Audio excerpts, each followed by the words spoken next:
Здорово! Сегодня Чинган Юникей. Пробег 427 километров. Проблема – жесткий стук при старте и торможении. Чтобы его услышать, я прицеплю второй наш звук на защиту картера двигателя. Естественно, защита не родная.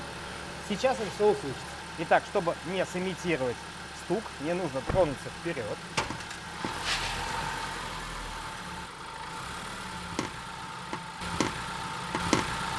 Сейчас поднимем машину, и я покажу, в чем проблема. На самом деле, я еще сам даже не видел этого, но предполагаю. Как всегда, проблема в руках. Ребят, на самом деле, звук очень страшный. Он металлический, и он более-менее хаотичный. Единственная связь — это когда агрегат начинает стартовать, либо потом тормозить. Кто-то подумает, опора двигателя, но нет.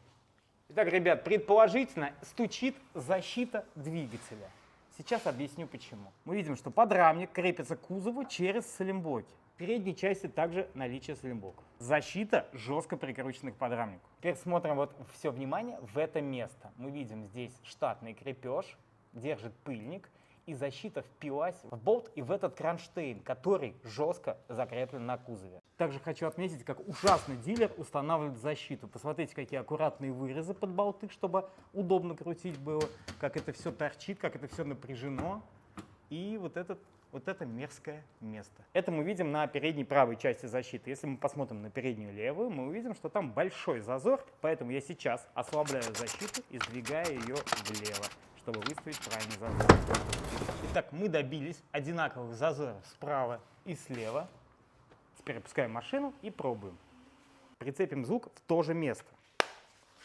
Запишем, делаем то же самое, как и в первом случае.